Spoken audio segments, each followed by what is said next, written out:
Yo, what's good? It's Brother Brandon here with the lick of the day. Full lesson. Don't forget to check out the short, but here's the idea, right? I wanted to teach you guys the David Gilmour chord from Shine On, You Crazy Diamond. It goes like this. One more time. A little cleaner. Cool. That's the idea, right? It goes 8 on D, 0 on D, 6 on B, and 0 on E. Pretty cool. I like that. Now when you listen to the record, the keyboard is just kind of playing like a G minor. But you could see that. You can kind of hear as being a G minor. It's just that open E. Which is super cool. To me, that means that this is kind of a Dorian sound, maybe. Because there's F natural. If there's F sharp, it'd be harmonic minor, but it's not. It's F natural. That's that 6th fret on the B. Is F. It's B, C, D, E, F. Right?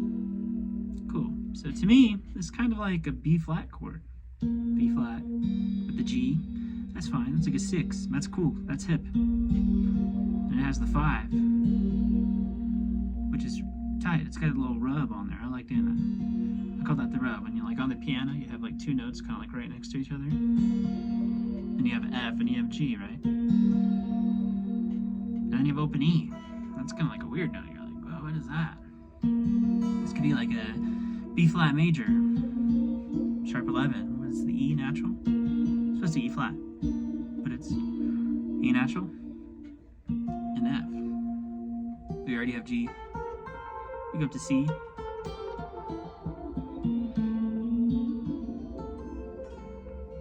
Alright? All that kind of stuff. All your B flat Lydian chord nonsense.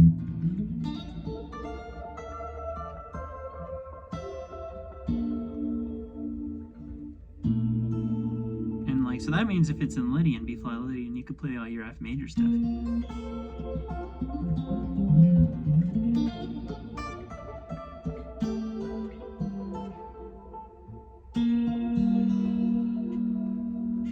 Alright? That's kind of cool. You can play F, you can play G, you can play B flat. Another thing I wanted to say about this chord, beyond just kind of the application of maybe the sound, is, you know, you could introduce, to me this is kind of a nerd thing, but there's like 2 notes in here, right? Where this is a B flat chord. And you could call this a C chord, but it's not, you're not really playing C, right? Like it's G, C, E, but you have G. If you put C in there, it's a C triad. And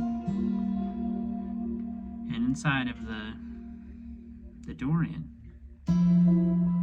if this is 2, then you'd have 3, 4, 5. You could always play C to F, right? We already said F. So you could also introduce C major, because it's kind of already in there. It's like 2 chords. It's like a B flat and a C chord at once. Or it's G minor. Catch my drift? Another cool thing I like to teach, you know, all students, but beginners mainly, I think it blows their mind most, is if you've never thought of this, we got Miss Penguin right here. If you never thought about this, it's pretty cool. You can play the chord, and you can just move it wherever you want.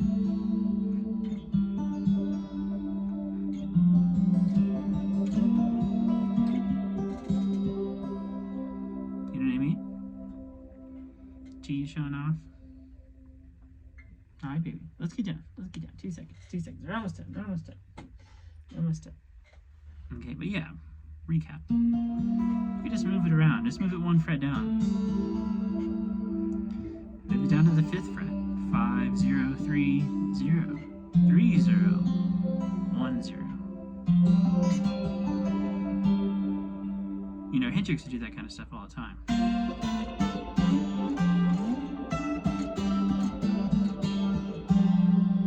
Just move shapes, kind of planing them in parallel motion. It's not really that you have to do it in a key, and for me it's cool, like, I'm not really sure how he came up with this, other than him just saying he just kind of came up with it, but, you know, if it was me, maybe I would just kind of sit here and document this shape, and I like this shape. Okay, this sounds cool. Where else could I use this in a practical sense? You know, we could just walk it up chromatically. I like to do this. Find a shape I like and just see how many practical uses it has on the guitar. Because it's rare to find a shape that like has more than 2 or 3 cool ones, but this one has quite a few. You got F. You can call that like an F sharp 7 chord. That could be cool. You might want the G in there. Like more of a Phrygian sound that way, like a, yeah. Be interesting. So you could do F, do F sharp, definitely do G.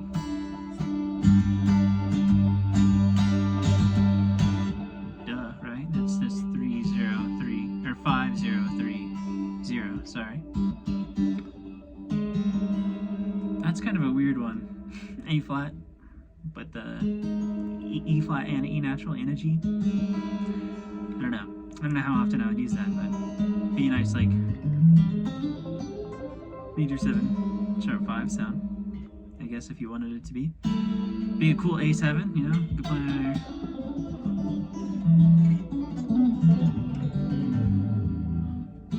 all your country stuff over that or whatever, your blues. That's real nice. Never back home. It could work over B, but I would probably call it B minor, or like a G chord, maybe in first inversion, or it could be like an E minor. Sounds a little better like that, honestly. So there's quite a few things you could do if you just kind of just walk this shape up, fret by fret. Just kind of make mental note of whatever ones are the cool ones, right? And then use your nerd brain to kind of figure out how you could, you know, theory them or not. Just like, oh, this sounds cool, or oh, this sounds cool. This sounds cool. But that's a song, you know, just come up with like all the cool little shapes and then put them together and make a tune. I did like 10 or 12, 10, 8, 5, 3. That's fun. And I'm only playing the same shape I showed you. Don't forget. I'm not really doing anything fancy. I'm just moving it around. So yeah, I love that kind of stuff. But I think that'll do it. I don't want to overload you. You know, don't forget it could come from G minor. That's kind of how they do it on the record. That means it could come from F major. That means it lives inside of a B flat chord, because it kind of is. We talk about how you can play your triad pairs, right? With your C and your B flat. Right? That's kind of cool. B flat or C. And then we were just talking about how you could just move them, and then you start getting into all these other kind of crazy ideas. But that's a good way to kind of start flexing the brain on seeing a cool idea, just one chord, and moving it around into other tonalities. And then at the end, try to make a song out of it. So maybe that's your homework for the day if you've been watching these look at the day, lesson of the day videos, is try to use this shape and write a song and send it to your boy. My email is going to be in the description. So if you like what you hear, send it to me. Could just be a video, could just be you playing, could be a whole recording. You can get crazy with it. Come on now. You can see the microphones. We ain't messing around. But yeah, maybe I'll try to do the same and I'll post it in the chat. But yeah, you guys are cool. Thank you. Be sure to hit the like button. Hope you learned something from this. Big love. Peace out.